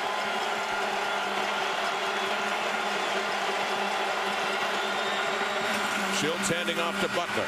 Over the 10, thrown down by Stubblefield, but thrown ahead as he gets closer to the 15. A gain of 8 more yards for James Butler. You heard the panel at halftime, and this is someone who they'd like to see a little more of here in the second half. The league's third leading rusher, James Butler. Brought over from Hamilton. Brought over to Hamilton from BC in free agency to try and provide a spark to their ground game. Became Hamilton's first 1,000-yard rusher in years. And back to Butler again on the second and short. To get to about the 21. That's the first down. Just had enough. Some words being exchanged. Well, even from up here, you can feel the intensity between these two teams picking up as this game goes on. I mentioned a lot of recent history of battles between these two teams in the East Semi. Has there ever been? And yet you think of last week when the game meant nothing. To suddenly transition a week later, it means everything. Lemon chasing him down, and Schultz gets away. Avery Williams can't get him. He cuts back, and he's finally knocked down by Ugawak. But on the ground, and another good run for Matthew Schultz. He picks up 13 and a first down. Yeah, Matthew Schultz, nothing opening up here. He knows Lemon's coming from the backside. That internal clock is telling him, I either got to throw or get out of here. And he gets on his horse to move the sticks for the Cats. Good running quarterbacks today. Mentioning Fajardo, that's 3 carries, 33 yards for Schultz. First down, back to Butler. Tries left, finds an opening, gets through up near the 45. Starting to grind it out along the ground now. 15 more for James Butler. And there you see Butler's numbers on the season. Carrying and catching the football for the Tiger Cats. Saw becoming just the 4th Ticat with over 1,000 rushing, 500 receiving yards in the same season. From the Hamilton 44, Butler again. Avery Williams hauls him down, but he does get across the 50. And we'll have a second and short coming up after 7 more yards for the 3rd leading rusher in the Canadian Football League in 2023. And the Tiger Cats, if they can continue to have a level of success with Butler running that football, letting their offensive line get after the Montreal front a little bit, maybe take their legs away a little bit, slow down Sean Lemon and that crew. Butler's up to 78 yards rushing now. It's the ball in his hands again, so that'll get him over 80 in the game so far. Across midfield, another first down. A drive continues, largely via the ground game now for the Ticats. A good workmanlike effort here from Hamilton after starting deep in their own territory off the Richard Leonard interception. James Butler and the offensive line have been the key. Late in the 3rd quarter now. Could be the last play of the 3rd. 6 plays, all running plays by Hamilton. Now in the Alouette zone. Faking to Butler. Oh, it's knocked away. Coming in, Sankey got in the face of Schultz. Batted that one down. Darnell Sankey's having a game. And a big play to end quarter number 3. It was an 8-point difference at the half. They trade field goals. Hamilton ball. But it's still an 8-point Alouettes 3. Still the Alouettes leading it. The numbers through 3. You know, the rushing yards for Hamilton really starting to stand out on this drive. And so too does finally getting a turnover. That big interception by Richard Leonard. Yeah, absolutely. That's the kind of thing that levels the field a little bit. One of the things that I found really interesting coming into this matchup in general, you and I have talked about it a lot during the week and the lead up to this, is how these teams arrived at the records they have. And particularly this Montreal team, they are a team that literally right down to a game, they beat the teams that are behind them, beat all the teams that are under 500, lost to all the teams that are ahead of them in terms of record. And so they come into this game as favorites because you've got a Hamilton team. They were better than Hamilton during the season. History has shown, you know, Montreal with their kind of efficiency, etc. They win the games they should win, but I think so much of that is based on the fact that you ask yourself, well, why do the teams with losing records have losing records? It's because they make more mistakes, right? And it's not necessarily what Montreal does, but it's the fact that they don't necessarily make a ton of mistakes compared to their opponents. And you look at the Hamilton turnovers that are the difference right now. Hamilton now looking to try and even this game after finally creating one of their own. They do have the ball. They have run on every single play of this drive. They have it just over midfield, down by 8 points, and got things started after a red zone interception by Richard Leonard, where the Alouettes were looking to really take charge of this game. What a turnaround, what a difference that play has the potential of making. See what Hamilton could do here in a 2nd down and 10 to start the 4th quarter. Off to the right, complete. First down, Omar Bayless taken out of bounds by Deontay Ruffin. First pass of the drive, and it's a big 1-2 for the Ticats. Yeah, Bayless lining up off the line, out wide. Gonna drive his defender back. Come back to the football.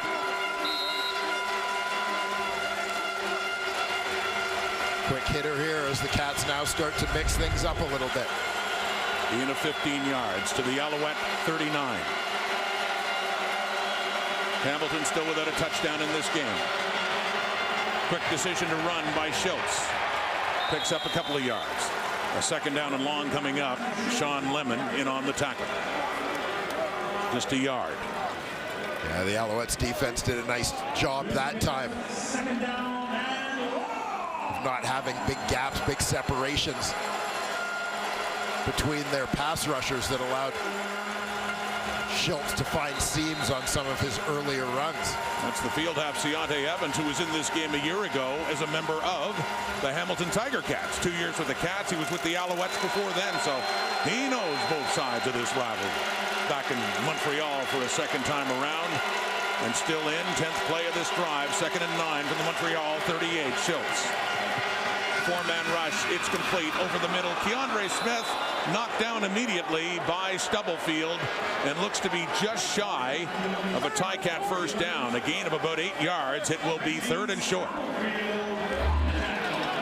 It wasn't that far from this territory on the Cats' opening possession that Keandre Smith fumbled the football trying to fight for extra yards. And you wonder a little bit as you saw him just kind of protect the football and get ready to take the hit that time if the previous play was on his mind, just worrying about ball security. 3rd down, yard to go. Kyle Loxley in short yardage. Squeezes through. Marc-Antoine Duquois, a wrap on it, but he easily gets the first down as this drive will continue. Well, Loxley getting the nod ahead of Taylor Powell, who was the Ticats starter for half their games this season because of his ability as their short yardage quarterback, versatility as well, a guy who's seen time as a receiver, even as a kick returner for the Tiger Cats this season. Crazy stat in this game.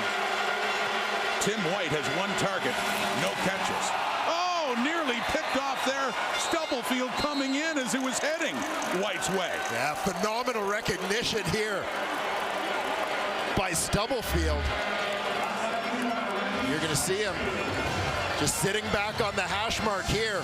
And he recognizes from the formation, from the motion, that they're trying to get the ball to Tim White on that screen. The other guys are just there to block. And he's coming like a torpedo to break that one up. Would have been gone. Stubblefield moved around in that secondary, and in recent weeks making the move to that nickel linebacker position. 2nd and 10 from the 28. The heat is on. Sankey coming in on the blitz, and he takes Schultz down for a huge loss on that 2nd down. What a game for Darnell Sankey.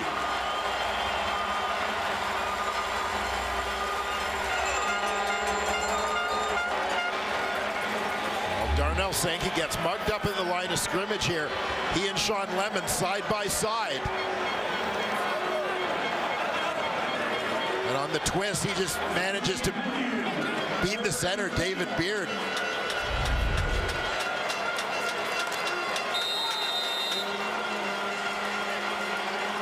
Eight tackles, 2 sacks, 1 interception for Darnell Sankey. The field goal try for Mark Leggio became a whole lot longer, a 46-yard try now. He's 3 for 3.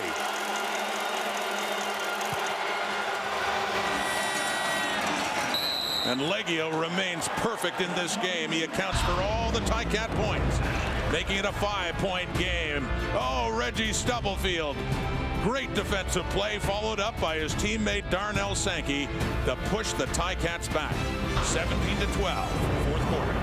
And before this even bigger one today in the West semifinal coming up on TSN. Hamilton.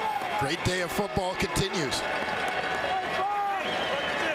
Right here, not done yet. 5-point difference.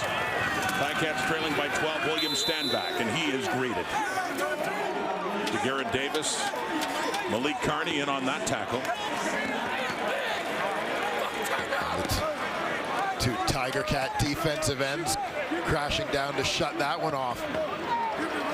Force the Alouettes into this 2nd and long as the Ticats try to build on the momentum of a field goal coming off their first defensive turnover of the game. Cody Fajardo's 10 for 18, 145, a touchdown and a pick. 2nd and 8, complete. Jake Hardy reaches over the veteran slot and gets a 1st down across the 50. A nice second effort here from the veteran Jake Hardy. 2nd round pick in the 2015 CFL draft by Ottawa.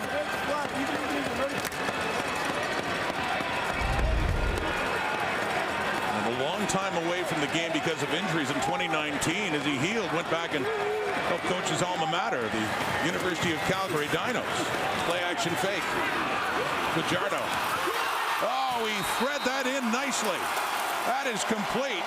Couple of defenders there. That's Tyson Philpott. And they say, yes, it is a catch, as West Sunderland tries to argue it. Are you sure? Up here?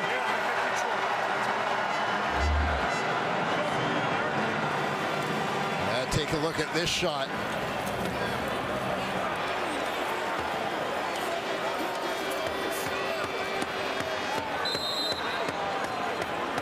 Philpott. Yeah, I see the little bobble there. Yeah, it's a challenge flag coming out. You can hear Garrett Davis saying, are you sure? Did he have control?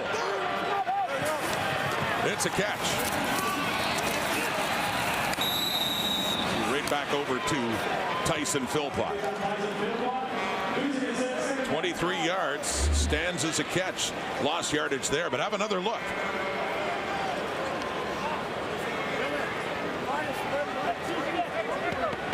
That's a close one as to exactly where he secures this. We're trying to keep an eye on the ball and on his feet.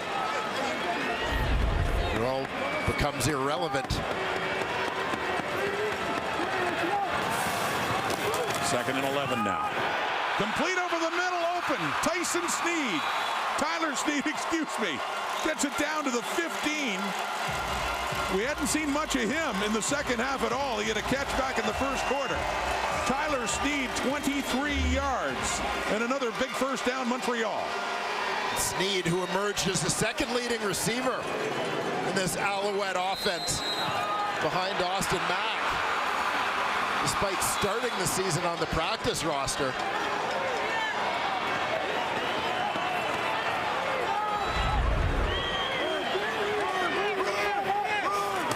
Down to the 15. Williams Standback. Nowhere to go.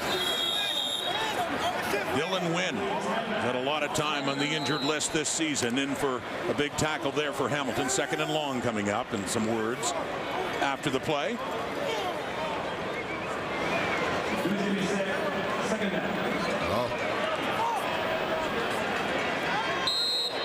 Whenever you face adversity in the course of a season and within the course of a game, you're always looking for a response.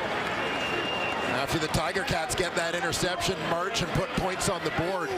What a great response here by the Montreal Alouettes. Still one touchdown scored in this game by either team. That was Austin Mack. There's Fajardo. He dumps it off. DeHardy nearly loses the ball. He keeps it, and he gets into the end zone. Touchdown, Montreal. Seldom used Jake Hardy. This is a huge play in the East Division semifinal and his first touchdown of the year.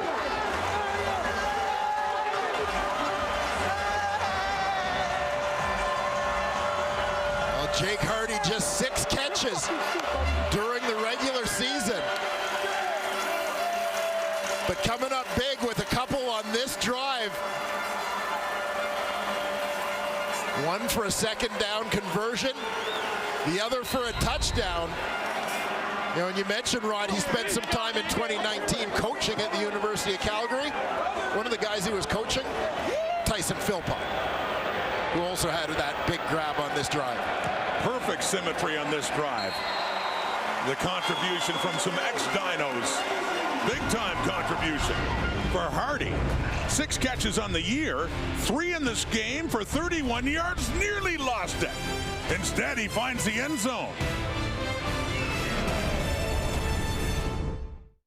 Drive, second one of the day for the Alouettes. And as you talked about, big contribution from some former University of Calgary players.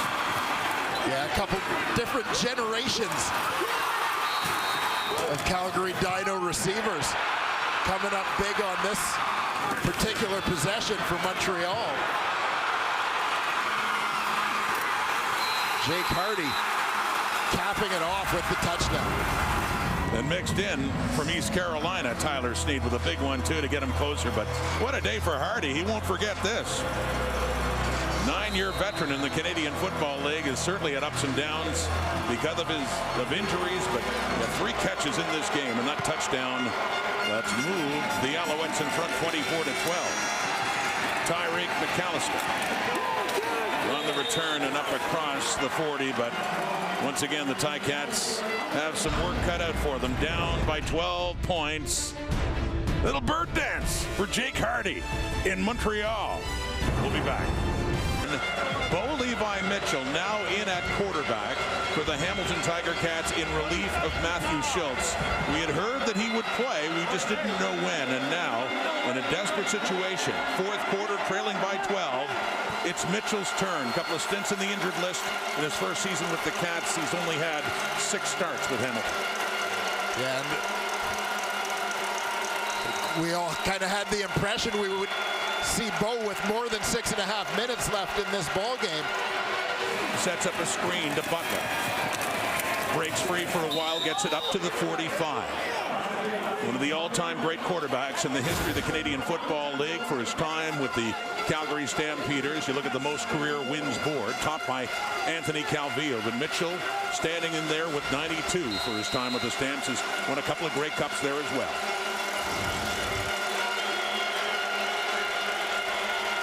But what can he do now with under 6 minutes to go in the 4th quarter, needing a couple of scores?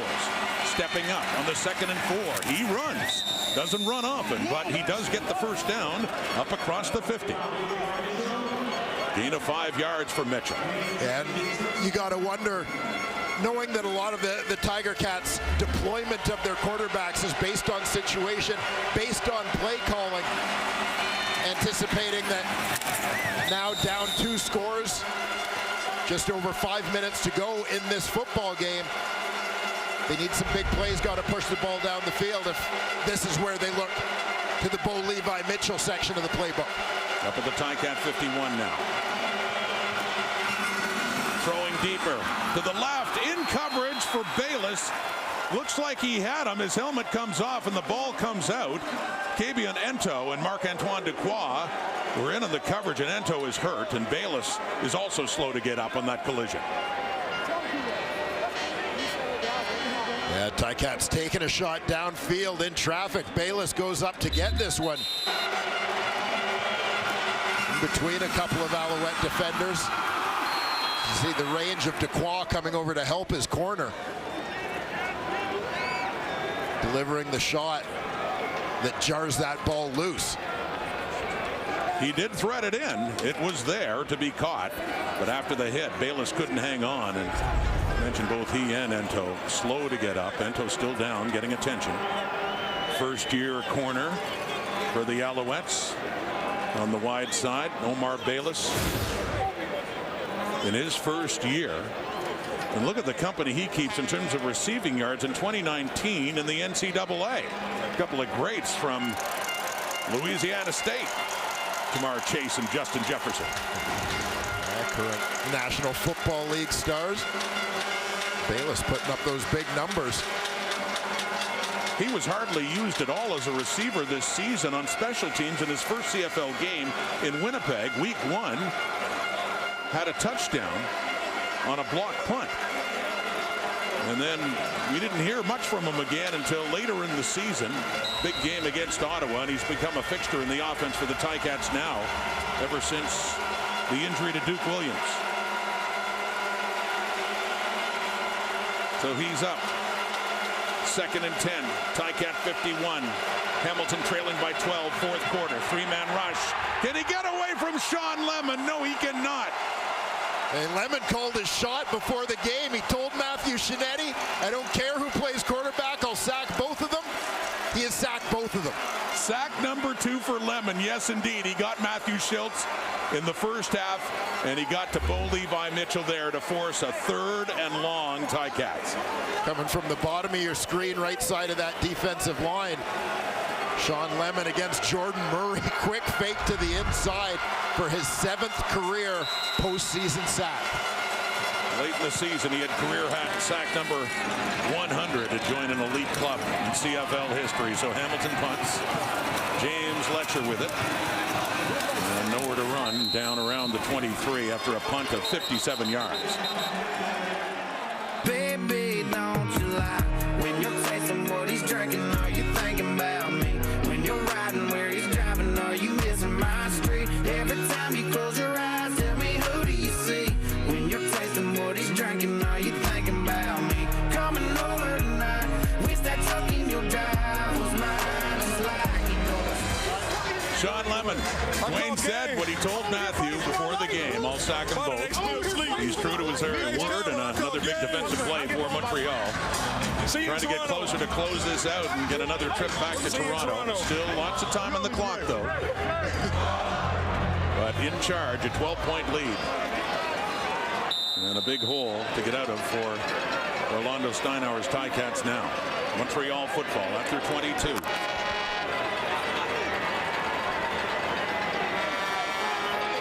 A year ago, the Alouettes beat the Ticats in the East Semi to advance to the Eastern Final.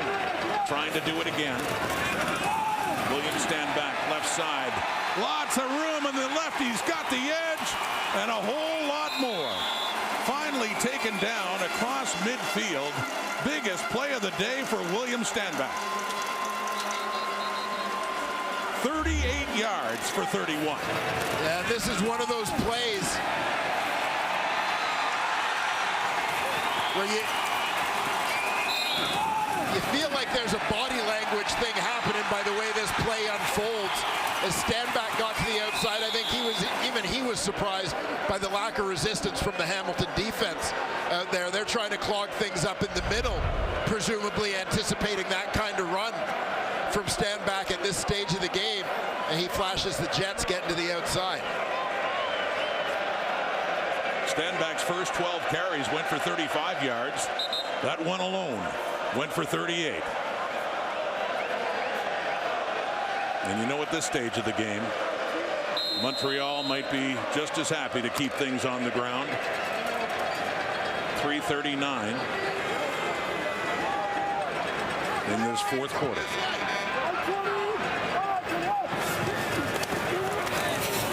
Back to 31. More room. First down inside the 40. 10 exactly for William Stanback. Chewing up yards like he has on these last two touches. Make it an easy decision at this stage of the football game to keep putting the ball in 31's hands until the Hamilton Tiger Cats find an answer. He had back-to-back 1,000-yard rushing season in 19 and again in 2021, the shortened season coming out of the pandemic break. 800 yards rushing this time around, and running hard in the last couple of plays especially. Last play before the 3-minute warning. Back to Stanback. And loses a yard that time around. 2:48 on the clock. The warning is given. Under 3 to go. The Tiger Cat season is running out of time. They need a big comeback. 24-12 Montreal. BC Lions as soon as the Tiger Cats and Alouettes are all wrapped up.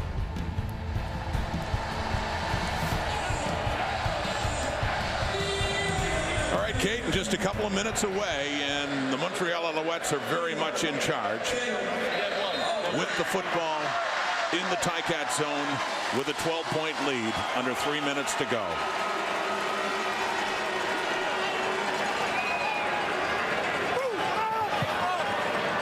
They have led most of this game. 2.5 minutes. Fajardo, he steps up, calls his number, he gets it down inside the 30.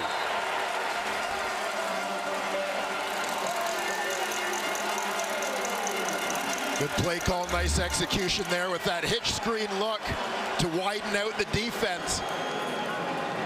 And then the quarterback draw right up the middle, Fajardo.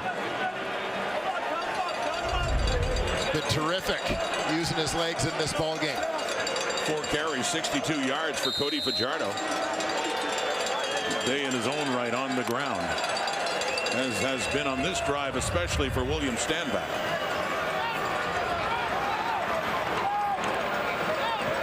Heading down towards 2 minutes now.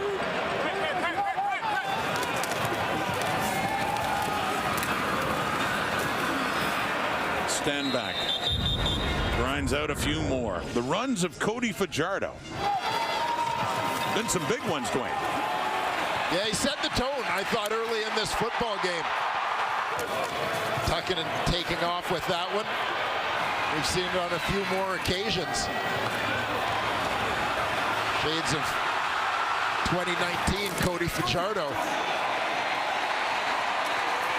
going full dual threat against the Hamilton Tiger Cats here. Part of the change in the Alouettes in the offseason. New head coach in Jason Moss, new starting quarterback in Cody Fajardo. Some key additions along the way on the defense in Sean Lemon, Darnell Sankey during the season.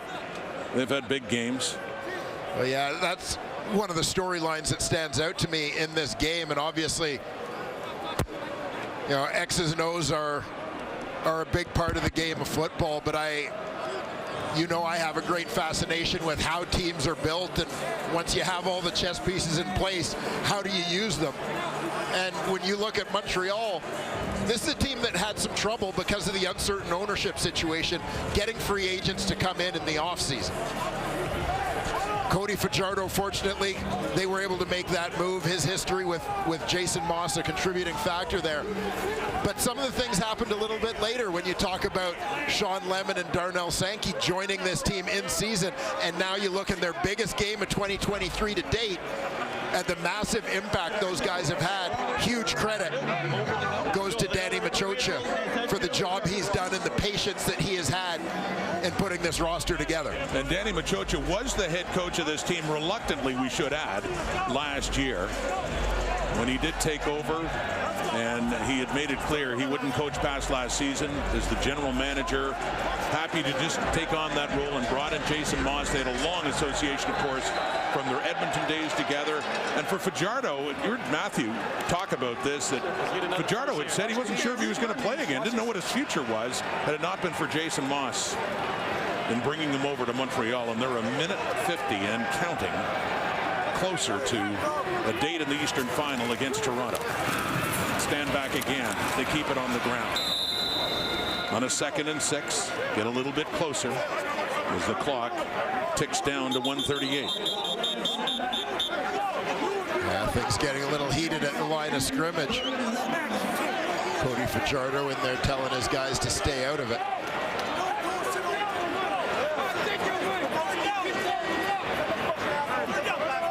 Keep playing ball, stick with the game plan.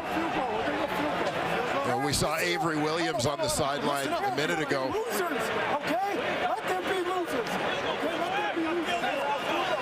Williams, one of the free agents Montreal did sign during the offseason. He had that forced fumble on Hamilton's opening possession of this football game. So a lot of new faces to Montreal having an impact here. This rebuilt Alouettes team. There was a lot of discussion on what to do. It's a 3rd and 2, 12-point lead. They're bringing in David Cote to kick the field goal and see if they can make it. It would still be a 2-score game, but they could move it up to 15. A 29-yard field goal try from Cote is coming up.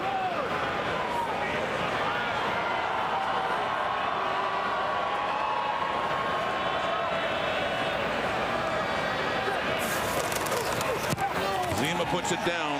Cote puts it through.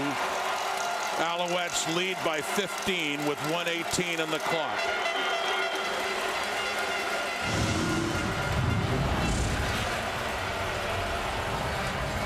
Twisted T, tackle your thirst. The thirst for sacks for Sean Lemon. Absolutely, Sean Lemon. Fueling his thirst, getting after first. Matthew Schultz, then welcoming Bo Levi Mitchell into the ball game. Said he'd sack them both, he did. Tackle your thirst, presented by Twisted Tea. And Sean Lemon, what a memorable year. When the season started, he didn't have a team. A great year with the Stampeders. Did not sign back after last season, and waited and liked the chance to go to the Alouettes, and yeah, he's made the most of that. And Noel Thorpe's defense. Danny Machocha, there he is. He's been a head coach, been a general manager with Edmonton years ago before building up the University of Montreal Carabin program into national champions, and came back a few years ago to be the general manager of the Alouettes, and even stepping back to be a head coach again last year. Danny's done a terrific job. We've talked today about the impact of many of his draft choices making their way into the starting lineup. Free agent acquisitions. Tyreek McAllister up across the 35. 1:11 to go as the Alouettes are getting closer to their rematch against the Toronto Argonauts. Not a memorable year for Bo Levi Mitchell, to be sure, coming on with just a little over 6 minutes to go in this game after Matthew Schultz got the start. Difficult year with injuries, hurt in week 2 in Toronto, put on the 6th game, came back, 1 game in Ottawa. At the very end of that game, last play, suffered a fracture in his lower leg, had to sit out a long stretch again. Never really got a chance to get in rhythm with this Hamilton Tiger Cat offense. And a monstrous hill to climb now with barely a minute to go. Deep over the middle, nearly intercepted by Stubblefield. A situation here where the Tiger Cats have no choice but to be aggressive, trying to push the ball down the field. Montreal knows it. They're not going to give Bo a whole lot in the way of windows to try to make a big play here. The Alouettes went 0-3 against the Argos this season, but we'll say this, the two games here at Molson Stadium were very close. They both went down to the wire against Toronto. And for the top receiver in the Canadian Football League and an East Division All-Star, it has not been a memorable day for Tim White. No catches. Down there in his direction, it's intercepted by Marc-Antoine Duquois. And this is a fitting way for it to end as that Owls defense stands up again. Duquois takes it away from White, runs out, and the celebration can start here at Molson Stadium.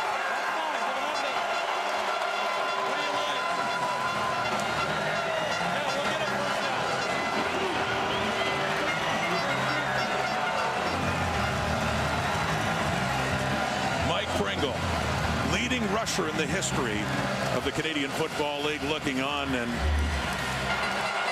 many of those yards came with the Alouettes. Well, Marc-Antoine Duquois once again from his free safety position, ranging sideline to sideline to help out over the top, comes up with another takeaway, another one of those draft picks. Guy Danny Machocha has at Université de Montréal, the Carabin program. A lot of praise from his head coach, too, as we talked about earlier. Yeah. For the way he conducts himself, the passion, how he represents his team, his province, his culture. Jason Moss has loved being in Montreal for this. His first year with the Alouettes. Stand back and, oh, yeah, we got this going on. And yeah, oh my goodness, an official this started with Chris Edwards throwing Jake Hardy to the ground and throwing a punch. And it's getting ugly here. Yeah, if I'm Montreal and I know I'm playing next week, I'm not getting involved. Get them out. In the melee, you saw an official get knocked down to the field. This could take a while to sort out, as you see coaches, staff in the mix, just trying to get everybody separated back to their benches.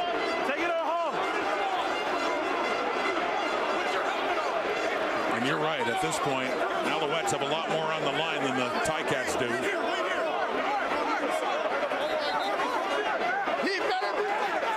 Tim Croker, the referee, trying to restore some calm here.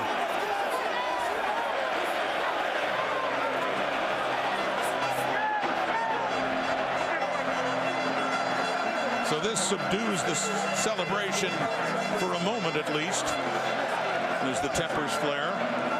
43 seconds to go in this game. Stampeders and Lions, the West Division semifinal, is coming up here on TSN.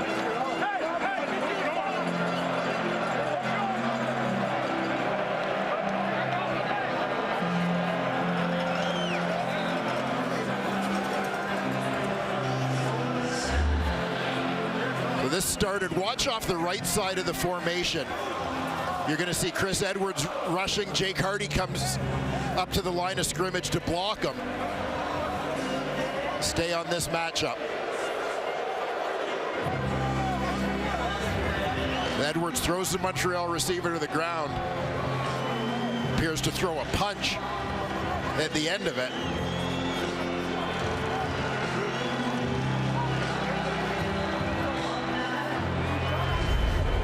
That led to players coming off the Montreal sideline.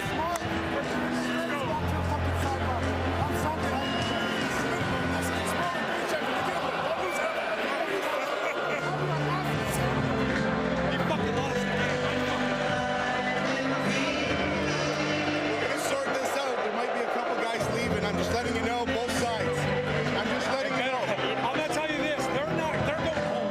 We're not. And if one of our guys get fucking suspended next week, it's because of this. But we have to do what we have to do. I'm just letting you know. I hear what Jason Moss is saying down there, and I'm going to tell you flat out, I agree with him 100%. His team didn't escalate this. His team didn't instigate this, and they're the only ones who have anything to lose from this. Yeah, that's The big problem I have with it too is that the stakes are much higher for the Alouettes with a game in the East Final and the risk of losing any of their players for that game in Toronto.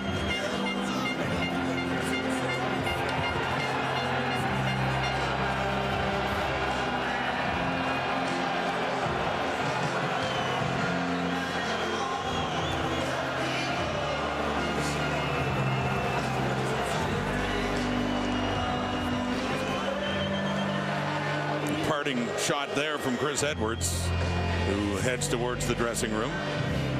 We assume that he's out of this game. 43 seconds to go.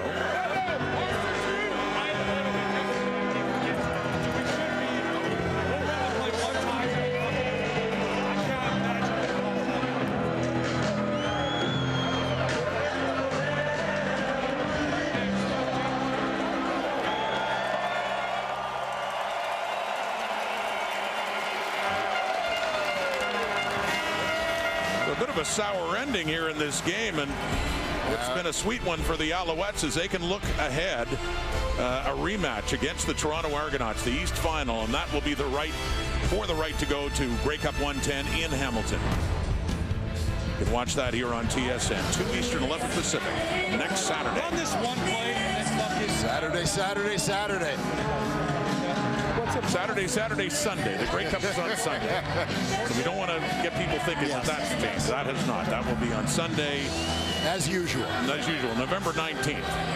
And the Ticats, who 2 years ago advanced, beat the Argos at BMO to host that Grey Cup 108 against Winnipeg, and went to overtime. Oh, so close, but playoff loss here in Montreal last year, and 43 seconds away from another playoff loss to the Alouettes here at Molson Stadium. Well, the intensity cranked up here at the end of this game.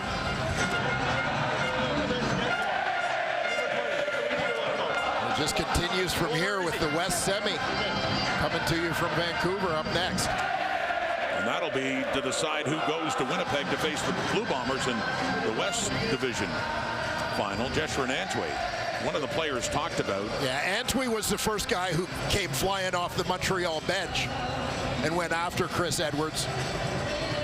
So obviously leaving the bench, there's going to be a penalty for that. Ejection as well. Antwi leading the charge from the bench. Mason Bennett of the Tiger Cats stepped into Antwi, knocking him into the official. So they've taken a long time to sort all of this out. This is finally the announcement of the punishment.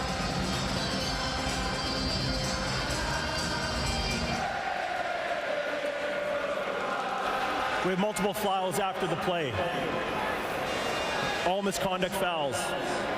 Against Montreal, we have unnecessary roughness against number 19, 15-yard penalty. We have unnecessary roughness, Montreal 20 for coming off the bench, 15-yard penalty and an ejection. We have major foul against Hamilton number 24, rough play disqualification, 25-yard penalty. We also had 2 unnecessary roughness penalties for 15 yards against Hamilton 80 and 90, both coming off the bench, both disqualifications. The difference is 25 yards from where the ball went dead. It's first down.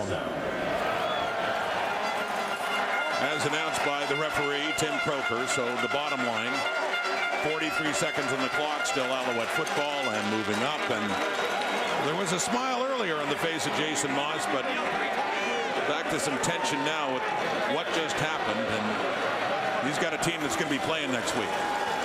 Down to the Final Four of the CFL, into the Eastern Final.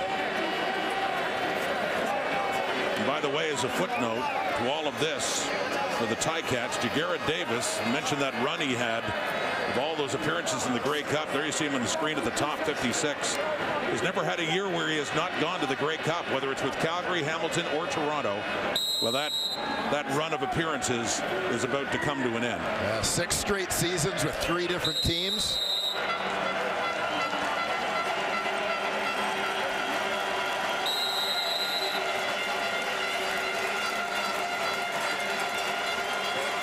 We do wonder about the futures, mentioning Bo Levi Mitchell, about Simone Lawrence too, and a great career he's had with the Hamilton Tiger Cats. What about his future as well? In victory formation are the Montreal Alouettes. Cody Fajardo puts an E down, 17 seconds. And this crowd here at Molson Stadium remaining raucous. Final game for the Alouettes here. They're hoping they still have 2 games to go. Well, we talked about 2 trends in Montreal's record. The Alouettes are going back to BMO. They're going to face the Toronto Argonauts again for the right to go to Grey Cup 110. A victory for Cody Fajardo in his first year with the Alouettes. They had a lot of change.